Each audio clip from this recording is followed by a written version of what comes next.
الحمدللہ رب العالمین والصلاة والسلام علی سید المرسلین اما بعد فاعوذ باللہ من الشیطان الرجیم بسم اللہ الرحمن الرحیم الصلاة والسلام علیک یا رسول اللہ وعلی آلک واصحابک یا حبیب اللہ الصلاة والسلام علیک یا نبی اللہ وعلی آلک واصحابک یا نور اللہ۔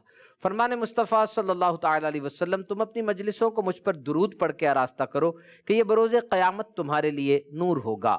صلو علی الحبیب، الصلاۃ والسلام علیک یا رسول اللہ وعلی آلک واصحابک یا حبیب اللہ۔ پروگرام ہے انسانی جسم کے بارے میں حیرت انگیز معلومات۔ آئیے حدیث پاک سنتے ہیں۔ رسول اللہ صلی اللہ تعالی علیہ وسلم نے ارشاد فرمایا، جب تم میں سے کوئی اپنی نیند سے بیدار ہو پھر وضو کرے تو 3 بار ناک جھاڑے، کیونکہ شیطان اس کے بانسے پر رات گزارتا ہے۔ یہ حدیث پاک اپنے ظاہر پر ہے اور شیطان سے مراد وہ قرین ہے جو ہر وقت انسان کے ساتھ رہتا ہے، بیداری میں برے کام کے مشورے دیتا ہے، نیند میں ناک میں جا کر بیٹھتا ہے تاکہ دماغ میں برے خیالات پیدا کرے۔ ناک اس سے متلوث ہو چکی ہوتی ہے، لہٰذا وضو میں اسے بھی دھو لیا جائے۔ خیال رہے کہ جیسے ناک جھاڑنا ہر وضو میں سنت ہے، ایسے ہی کلائی تک ہاتھ دھونا بھی وضو میں سنت ہے، کیونکہ یہ علم حکمت نہیں، حکمت علم ہے۔ اس سے یہ بھی معلوم ہوا کہ جہاں گندا آدمی بیٹھ جائے وہ جگہ دھو دینا بہتر ہے، کہ وضو میں ناک اسی لیے دھوئی گئی کہ اس میں گندا شیطان بیٹھ گیا تھا۔ So today our topic is clear and it is nose، ناک، اور ساتھ اس کے لنگز کو بھی ہم دیکھیں گے۔ لنگ سے مراد پھیپھڑے۔ پیارے پیارے اسلامی بھائیوں اور مدنی چینل کے ناظرین، واقعی اگر اللہ کی نعمتوں کا شمار کرنا چاہیں تو شمار نہیں کر پائیں گے۔ they are countless۔ ایک تو ہوتا ہے نا کہ ایک نعمت ظاہری طور پر ہے، بلکہ ایک ہوتا ہے کہ اس نعمت کے اندر گہرائی کتنی ہے اور اس ایک نعمت کی آگے کتنی زیادہ نعمتیں بنتی چلی جا رہی ہیں۔ this is very important۔ You should go deep down if you want to explore the true meaning of the blessing۔ سورۃ النحل میں فرمایا، اگر تم اللہ کی نعمتوں کو گنو تو تم انہیں شمار نہیں کر سکو گے، بے شک اللہ بخشنے والا مہربان ہے۔ تندرست بدن، آفات سے محفوظ جسم، صحیح آنکھیں، عقل سلیم، ہاتھوں سے پکڑنا، پاؤں سے چلنا، اور انہی میں سے ایک نعمت ہوا ہے۔ ایک جوان آدمی اگر ریسٹ کر رہا ہو تو 7 سے 8 لیٹر ہوا 1 منٹ میں اندر لے جاتا ہے، اور 11,000 لیٹر ہوا ایک دن میں۔ اور یہ جو ہماری ہوا ہے، دیکھیے یہ جو ہوا ہے اس وقت، یہ ہوا مختلف گیسز کا مجموعہ ہے۔ سب سے زیادہ اس میں نائٹروجن ہے 78%، اور 21% آکسیجن ہے، اور باقی جو بچی اس میں کاربن ڈائی آکسائڈ، نیون اور ہائیڈروجن ہے۔ اس میں واٹر ویپرز بھی ہیں، پانی کے بخارات بھی ہیں۔ تو جب ناک سے انسان سانس لیتا ہے تو یہ ساری ہوا ہی ہمارے جسم کے اندر جا رہی ہے، اور یہ جسم کا وہ عضو ہے، وہ آرگن ہے جہاں سے سانس اندر جاتی ہے، اور ہمارے جسم کے ریسپیریٹری سسٹم یعنی نظام تنفس کا پہلا سٹیپ ہے۔ اب نظام تنفس یا ریسپیریٹری سسٹم کا مطلب کیا ہے، پہلے اس کو سمجھ لیجئے۔ یہ مختلف عضو اور ٹیشوز پر مشتمل ایک نظام ہے جس کے ذریعے آپ سانس لیتے ہیں۔ اس میں خاص ہوا کے رستے بنے ہوئے ہیں جسم کے اندر، پھیپھڑے ہیں، بلڈ ویسلز ہیں، چھوٹے چھوٹے بہت ہی چھوٹی خون کی نالیاں ہیں، اور انگور کی طرح کے سیکس ہیں چھوٹے چھوٹے پھیپھڑوں کے اندر۔ یہ بہت بڑا نظام ہے جس نظام کے ذریعے آکسیجن ہمارے پورے جسم کو پہنچتی ہے اور کاربن ڈائی آکسائڈ باہر آتی ہے۔ اب یہ ایک سانس تو ہم نے لے لیا، کیا آپ جانتے ہیں اس میں 10 حصے ہوتے ہیں؟ جب یہ سانس لیتے ہیں ہم 10 حصے اس میں انوالو ہیں۔ نمبر 1 ناک یا منہ، دونوں میں سے جہاں سے آپ سانس لے رہے ہیں۔ پھر تھروٹ، حلق، جہاں سے یہ سانس اندر جا رہا ہے۔ نمبر 4 وائس باکس، لیرنگس، یہ جو آواز میری آ رہی ہے یہ وائس باکس سے آ رہی ہے۔ اکثر اوقات آواز بیٹھ جاتی ہے نا، یہ وائس باکس ہوتا ہے انسان کا، جس پہ کوئی بیکٹیریا آ جاتا ہے، پھر وہ وائس باکس کو دوبارہ ٹھیک کیا جاتا ہے۔ ونڈ پائپ ہے ایک، لارج ایئر ویز ہیں، اسمال ایئر ویز ہیں، ہوا کے گزرنے کے بڑے راستے ہیں، ہوا کے گزرنے کے چھوٹے راستے ہیں، اور پھر لنگز یعنی پھیپڑے. تو یہ ناک اور پھیپڑے بڑا ہارڈ ورک کرتے ہیں, بڑا سخت کام کر رہے ہوتے ہیں. جب آپ سو بھی رہے ہیں اس وقت بھی ایک ایک خلیے تک آکسیجن پہنچا رہے ہوتے ہیں. یاد رکھیے ہمارے جسم میں 15 کھرب خلیے ہیں, اور 15 کھرب خلیوں کو 1 منٹ کے اندر اندر آکسیجن چاہیے. اگر کسی حصے کو آکسیجن نہیں ملے گی وہ حصہ مرنا شروع ہو جائے گا. تو ناک اور پھیپڑے, how important these things are. تو 24 گھنٹے دن کے, ہفتے کے 7 دن, سال کے 365 دن یہ کام چل رہا ہے. اور 1 منٹ میں آپ 12 سے 15 دفعہ سانس لیتے ہیں. 1 منٹ میں 12 سے 15 دفعہ, اور ایک دن میں 17,000 مرتبہ, اور ایک سال میں 60 لاکھ مرتبہ ایک انسان سانس لیتا ہے. آپ کے پھیپڑے جسم کے اندر موجود جو بڑے اعضاء ہیں ان میں سے ایک ہے, one of the largest organ. پھیپڑوں کا سرفیس ایریا بہت بڑا ہوتا ہے, ہمیں تو چھوٹے نظر آ رہے ہوتے ہیں, ان کو پھیلایا جائے تو یہ بہت بڑے ہو جاتے ہیں. اور ہوا لے جانے والی نالیاں جنہیں ایئر ویز کہا جاتا ہے, جو کہ ہوا لے کر جاتی ہیں, ان کی لمبائی 1500 میل ہوتی ہے. 1500 میل, یہ گچھی بن کے سمجھ لیں ہمارے پھیپڑوں کے اندر موجود ہے. تو جب ہم سانس اندر لے کر جاتے ہیں, چاہے منہ سے لے کر جائیں چاہے ناک سے, پہلے یہ ونڈ پائپ میں جاتی ہے, دونوں پھیپڑوں کے درمیان میں جو نالی ہے, اور پھر 2 برونکیل ٹیوبز ہیں بڑی, ایسے گئی پھر ایسے تقسیم ہو گئی, اور پھر یہ بڑی نالیاں آگے جا کے چھوٹے برونکیلز میں تقسیم ہو جاتی ہیں. جب آپ سانس لیتے ہیں اور آپ کو نمونیا ہوا ہے, اس طرح سیٹی کی آواز آتی ہے نا, یہ ریشہ ان نالیوں میں پھنسا ہوتا ہے. پھر نیبولائز کرتے ہیں, کوئی دوائی کھاتے تو ریشہ ریلیز ہوتا ہے. 2 پھیپڑے ہوتے ہیں جی, ایک دایاں پھیپڑا ہوتا ہے, ایک بایاں پھیپڑا ہوتا ہے. جو لیفٹ ہے وہ رائٹ سے تھوڑا چھوٹا ہے, اور لیفٹ پھیپڑا تھوڑا سرکا ہوتا ہے تاکہ دل کو جگہ دے سکے. جب سانس اندر جاتا ہے تو پھیپڑوں میں ہوا ایسے ہی بھرتی ہے جیسے غبارے میں ہوا بھری جاتی ہے. تو جب آپ سانس اندر لے کر جاتے ہیں پھیپڑے پھول جاتے ہیں. اب ایک پھیپڑے میں کتنی ہوا آ سکتی ہے یہ سب کا مختلف ہوتا ہے. قد انسان کا, وہ مرد ہے یا عورت ہے, اس کی عمر کتنی ہے, وہ کس علاقے میں رہتا ہے, پھیپڑوں کی صحت کتنی ہے. اگر وہ تمباکو نوشی کرتا ہے, سگریٹ پیتا ہے, کوئی اور کام ایسا ہے تو پھر اس کے پھیپڑوں کی صحت نہیں ہے صحیح. آپ نے دیکھا ہوگا اکثر کا جو لوگ زیادہ موٹاپا جن کو ہوتا ہے یا سگریٹ زیادہ پیتے ہیں, وہ سانس تیز تیز لے رہے ہوتے ہیں نا, کیوں, ان کے پھیپڑے زیادہ ہوا نہیں رکھ سکتے. تو ویسے ایک جوان مرد جو ہے وہ ایک وقت میں 6 لیٹر ہوا اپنے پھیپڑوں میں رکھ سکتا ہے. اب چونکہ ہوا باہر سے آتی ہے, اس میں دھواں بھی ہوتا ہے, اس میں گند ہوتا ہے, ڈسٹ پارٹیکلز ہوتے ہیں, مٹی وغیرہ ہوتی ہے, تو یہ اللہ تعالیٰ کی طرف سے ایک فلٹر ہے کہ سانس والی جو نالیاں ہیں, جو جہاں سے سانس گزرتا ہے, اس میں سیلیا نام کے چھوٹے چھوٹے بالوں کی طرح کی ایک لائن ہوتی ہے جو کہ ہوا کو فلٹر کرتے رہتے ہیں, اور پھر وہ ہوا ہمارے جسم میں پہنچتی ہے, آکسیجن اس سے نکل جاتی ہے, اور باقی چیزیں دوبارہ سانس سے باہر آ جاتی ہیں.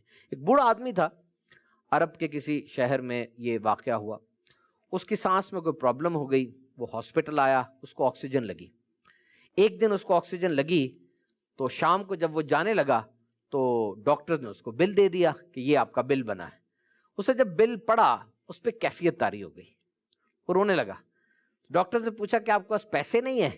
وہ کہنے لگا نہیں, پیسے میرے پاس ہیں, میں صرف یہ سوچ رہا ہوں کہ جب سے پیدا ہوا ہوں میں آکسیجن استعمال کر رہا ہوں لیکن مجھے بل نہیں آیا. میں آپ کے پاس ایک دن کے لیے آیا اور آپ نے بل تھما دیا. بے شک میرا رب قادر مطلق ہے. تو مدنی چینل کے ناظرین, یہ تمام نعمتیں اللہ تعالیٰ نے ہمارے لیے پیدا فرمائی. یہ جنگل, یہ درخت, یہ بیابان, یہ صحرا, یہ پھل, یہ سبزیاں, یہ جاندار, یہ سورج چاند ستارے, یہ ہوا. اور ہمیں کس لیے بنایا, ہمارا کام کیا ہے؟ قرآن مجید میں ارشاد ہوا, اور میں نے جن اور آدمی اس لیے بنائے کہ میری عبادت کریں. Primary motive is to worship Allah. So just think what we have done up till now to achieve this objective.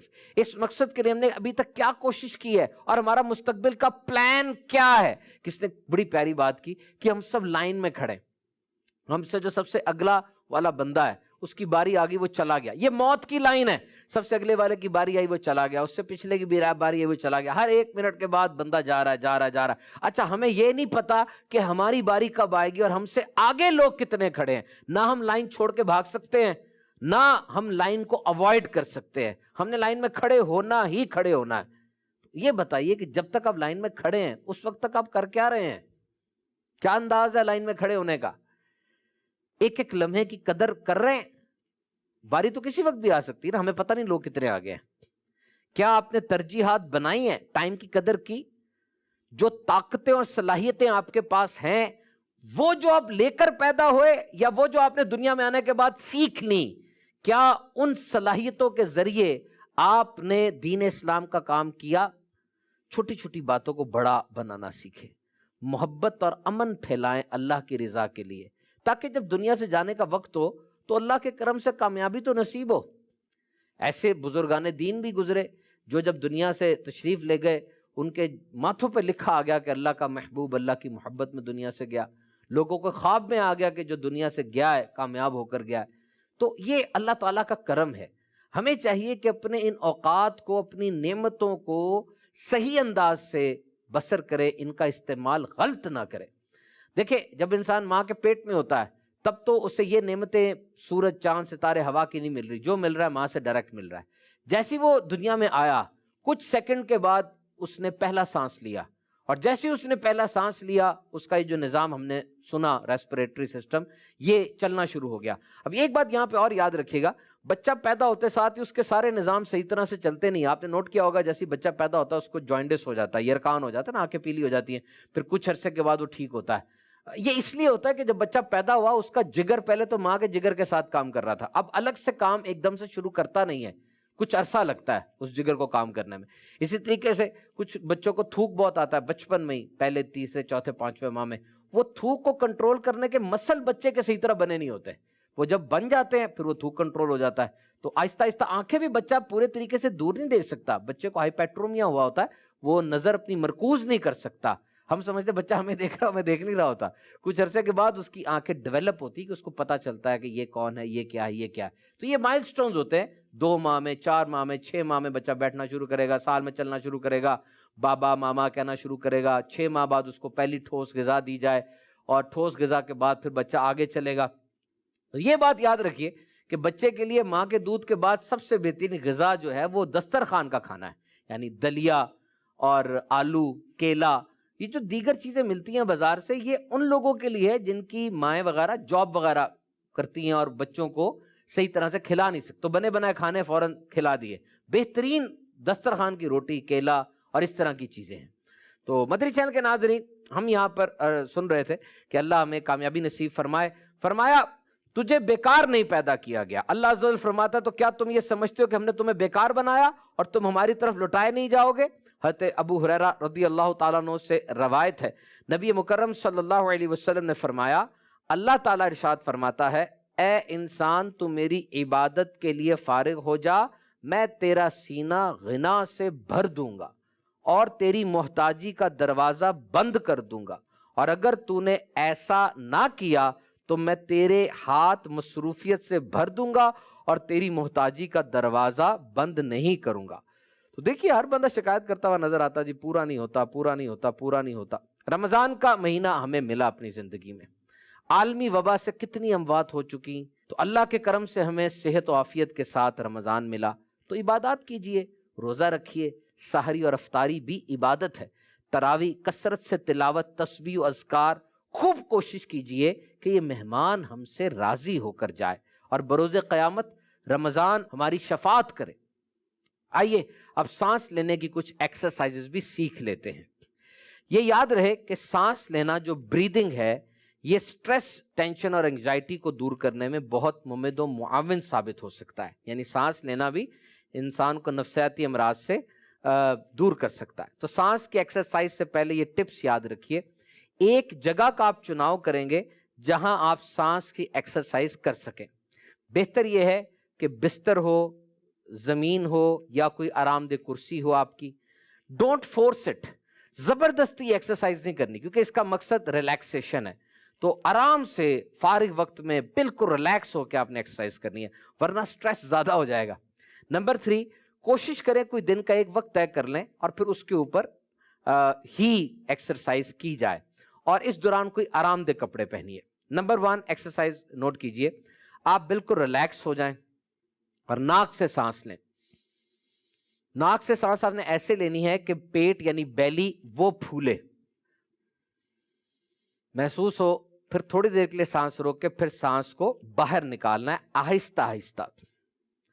جب آپ یہ ایکسرسائز 12 سے 13 دفعہ کریں گے اور فل سانس لینا ہے، آپ نے جتنا سانس لیا جا سکتا ہے، اور سانس کو دیکھنا ہے وہ گزرتے گزرتے ایسے ہو کہ بیلی پھولے اور پھر اس کو باہر نکالیں، تو انشاءاللہ عام طور پہ وہ لوگ جو کافی زیادہ دوڑتے ہیں بھاگتے ہیں، ان کا ایسا کام ہوتا ہے، ایتھلیٹس ہوتے ہیں اور سانس کا کام ہوتا ہے، تو ان کے لیے بریدنگ ایکسرسائز بہت اچھی ہیں. اور دوسرا، آنکھیں بند کر لیجئے، کلوز یور آئیز، اور سانس اندر لے جائیں اور ذہن کو سوچوں سے خالی کر کے آپ نے یہ تصور کرنا ہے کہ میں جو اندر سانس لے کے جا رہا ہوں تو میں امن کو، سکون کو، خوشی کو اور پازیٹیو چیزوں کو اندر لے کے جا رہا ہوں. یہ آپ نے سوچنا ہے اور باقاعدہ اپنے آپ کو کہنا بھی ہے. اور جب آپ سانس باہر نکالیں گے تو تب آپ نے یہ سوچنا بھی اور کہنا بھی ہے کہ میں ٹینشن کو، انگزائٹی کو باہر نکال رہا ہوں، باہر نکال رہا ہوں. 10 سے 15 دفعہ جب آپ یہ کام بھی کریں گے تو آپ کو واقعی اندازہ ہوگا کہ سٹریس، انگزائٹی باہر نکل رہی. باقاعدہ یہ جو بڑے بڑے سائیکیٹرسٹ ہوتے ہیں، نفسیاتی امراض کے ڈاکٹر ہوتے ہیں، وہ یہ ایکسرسائز اپنے مریضوں کو کرواتے ہیں اور اس کا فائدہ بھی ہوتا ہے. تو میرے محترم سامعین کرام، مدنی چینل کے ناظرین، ناک یہ صرف ایک ہڈی اور گوشت کے علاوہ بہت سے اہم کاموں میں استعمال ہوتی ہے. سننے اور ٹیسٹ میں بھی انسانی ناک کے مختلف سائز اور شکلیں ہو سکتی ہیں. ناک کے اندر 2 سوراخ ہوتے ہیں، انہیں نوسٹرلز کہا جاتا ہے. انسانی ناک 1 کھرب سے زیادہ خوشبوئیں یا بو سونگھ سکتی ہے، 1 کھرب سے زیادہ. ناک ہماری فرسٹ لائن آف ڈیفense ہے. ہمارے جسم میں جو ہوا داخل ہو رہی ہے اس کے ذریعے جراثیم داخل ہو سکتے ہیں، تو دفاعی نظام میں پہلا یہ سٹیپ ہے. اور آپ سب جانتے ہیں آج کل تو یہ بات بہت زیادہ ہے کہ کووڈ-19 کا جو جراثیم ہے، وائرس ہے، وہ ناک سے، منہ سے یا آنکھ سے ہی جسم کے اندر جاتا ہے. تو عام طور پہ ناک سے نکلنے والا جو مادہ ہے جس کو بلغم یا رینٹ کہا جاتا ہے، اگر یہ پیلے یا سبز رنگ کی ہو جائے تو سمجھ لیں کہ ہمارا جسم وہ جراثیموں سے لڑ رہا ہے. عام طور پہ سفید رنگ کی ہوتی ہے، لیکن اگر یہ اس کا رنگ بدل جائے تو سمجھ لیں کہ انفیکشن بڑھ گیا ہے. تو ناک کے بغیر ہمیں کھانے کا ذائقہ نہیں آئے گا، اور ناک کی مدد سے ہم سنتے بھی ہیں، کیونکہ ناک میں اور کان کے اندر ایک لائن ہے جو موجود ہے. ناک کی عام بیماریوں میں نزلہ، زکام، ناک کا بند ہو جانا، الرجی، انفیکشن، سائنس کا یہ شامل ہے. اچھا، یہاں پر ایک اور سوال بہت زیادہ کیا جاتا ہے، بالخصوص اس عالمی وبا کے دنوں میں، کہ ناک سے اگر سونگا نہیں جا رہا، خوشبو نہیں آ رہی کوئی، تو پھر کوئی بیماری بڑی ہو گئی ہے. ایسا مسئلہ نہیں ہے. ناک کی خوشبو یا ناک کی سونگنے کی صلاحیت اور بھی وجوہات سے متاثر ہو سکتی ہے. مثال کے طور پہ اس کی ایک وجہ وائرل انفیکشن ہے. اگر وائرس سے انفیکشن ہوا، کووڈ-19 بھی وائرل انفیکشن ہے، تو سائنس کے انفیکشن سے، کوئی تمباکو نوشی زیادہ کرتا ہے اس کی بھی جا سکتی ہے. ٹیومر ناک میں ہو گئے، اور کسی کی عمر زیادہ ہو جاتی ہے نا، زیادہ عمر ہونے کے ساتھ بھی سونگنے کی صلاحیت متاثر ہوتی ہے. ایک بیماری نمونیا ہے. عام طور پہ جو پھیپڑوں کے اندر چھوٹی چھوٹی ایئر سیکس ہیں، چھوٹی چھوٹی تھیلیاں ہیں، یہاں پر پس یا فلوئڈ، بلغم جم جاتی ہے، جس سے کھانسی، بخار اور سانس لینے میں تکلیف ہوتی ہے، تو اس کو نمونیا کہا جاتا ہے. ایک بیماری ایزما ہے، جسے عام طور پہ ایستھما کہا جاتا ہے، اس کا اصل پروننسیشن ایزما ہے. یہ ایک بیماری ہے جو پھیپڑوں کو متاثر کرتی ہے، بچوں اور بڑوں میں ہوتی ہے اور لمبی دیر تک چلنے والی بیماری ہے. اس میں چھینکیں آنا، سانس رکنا، سینے کی جکڑن، رات کو کھانسی اور صبح کے اوقات میں زیادہ کھانسی آنا ہے. اس کی وجہ الرجی ہے. الرجن کیا ہو سکتے ہیں یہ بھی سن لیجئے. پولن گرین کی الرجی ہے، گرد یعنی ڈسٹ کی، مٹی کی الرجی ہے، کوکروچ ایک کیڑا ہے اس کی، وہ بھی ہو تو اس کی الرجی ہو جاتی ہے. اسی طریقے سے کمرے میں نیا رنگ اگر کیا ہوا ہے اور جو برسات اتر جاتی ہے وہ بھی الرجی ہوتی ہے. تو جو مریض ہو اس کو ایسی جگہوں سے بچنا چاہیے. وہ جتنی مرضی دوائیاں لے لے، اگر وہ ان جگہوں کے پاس آئے گا اس کی ناک کا مسئلہ شروع ہو جائے گا، چھینکیں شروع ہو جائیں گی، پرابلم شروع ہو جائے گی. تو ٹی بی یہ بھی ایک پھیپڑوں کا مرض ہے. پورے جسم کے کسی حصے کو بھی ٹی بی ہو سکتی ہے، دماغ کی بھی ٹی بی ہوتی ہے، لیکن جو پلمنری ٹی بی ہے، پھیپڑوں کی ٹی بی، یہ سب سے کامن. اور یاد رکھیے کچھ عرصہ پہلے پھیپڑوں کی ٹی بی یہ ایک بڑا نایاب مرض تھا، یہ نہیں ہوتا تھا، بہت کم تھا. اور پھیپڑوں کا کینسر، لیکن اس وقت مردوں میں سب سے زیادہ جو کینسر ہو رہا ہے وہ پھیپڑوں کا ہو رہا ہے. کیوں؟ تمباکو نوشی کی وجہ سے. بہت بڑی وجہ ہے. تو یاد رکھیے مدنی چینل کے ناظرین، کھانسی کوئی بیماری نہیں ہے. کھانسی کسی بیماری کی نشاندہی ہے کہ کوئی بیماری آپ کے اندر ہے. تو اگر آپ کو کافی لمبے عرصے تک کھانسی رہتی ہے، آپ کو بخار رہتا ہے، آپ کے خون آتا ہے کھانسی میں اور بہت زیادہ پسینہ آتا ہے، تھکن ہو جاتی ہے، وزن کم ہو رہا ہے، چیسٹ میں پین رہتی ہے، تو آپ کو ضرور ٹی بی کا ٹیسٹ کروا لینا چاہیے. کیوں؟ اس لیے کہ پھیپڑوں کی ٹی بی یہ کنٹیجیس ہے اور یہ مختلف لوگوں کو لگ سکتی ہے. تو اللہ تعالیٰ ہماری حفاظت فرمائے. پھیپڑے اور ناک اس عالمی وبا کے دنوں میں اس کی بہت زیادہ احتیاط کی ضرورت ہے. جو ایس او پیز دیے گئے ان کی احتیاط کیجیے. اس وقت اس عالمی وبا کے خلاف ہمارے پاس کوئی ہتھیار نہیں ہے، بلکہ ہمارے پاس صرف حفاظتی تدابیر ہیں. ماسک لگانا، پی پی ای پہننا، جو کپڑے پہنتے ہیں ڈاکٹر صاحبان، آگے سے ڈھک لینا، آنکھوں کو بچانا، یہ حفاظتی تدابیر ہیں. حفاظتی تدابیر کیجیے اور آدھو وظائف اس حوالے سے پڑھتے رہیے. اور اگر خدا نہ خواستہ کسی کو طبیعت خراب ہو جائے تو یاد رکھیے دوائیاں موجود ہیں. وہ تو نہیں ہے کہ جو بالکل ختم کر دیں، لیکن بہرحال اچھے ریزلٹس والی دوائیاں بھی موجود ہیں. تو ڈریں نہیں، ٹیسٹ کروائیں. ٹیسٹ کروا کے ڈاکٹر کو دکھائیں. ڈاکٹر کو دکھائیں، ڈاکٹر اس پہ فیصلہ لے گا. اور اب الحمدللہ شفا یاب ہونے والے لوگ بہت زیادہ ہیں، بہت زیادہ ہیں. ڈرے نہیں. ڈریں گے آپ کے جسم کی قوت مدافعت زیادہ کمزور پڑ جائے گی، اور جو بیماری نے پہلے 10% اثر کرنا تھا 50% کرے گی. بہت اچھے طریقے سے بیماری کو فیس کریں، اور فیس کرنے کے بعد اللہ تعالیٰ سے عافیت طلب کریں. بہت زیادہ جو ادھر ادھر سے خبریں آتی ہیں ان کو بھی نہ سنیں، مصدقہ اطلاعات کو سنیں، اور جتنا ہو سکے اپنے آپ کو بچانے کی کوشش کریں. رمضان کا بابرکت مہینہ ہے، کھجور کھائیں، کیلا کھائیں، پھل کھائیں، جسم میں قوت مدافعت بڑھتی ہے. اللہ تعالیٰ ہم سب کی خیر فرمائے اور ہم سب کو اس ماہ رمضان میں برکتیں سمیٹنے کی توفیق عطا فرمائے. مدنی چینل دیکھتے رہیے.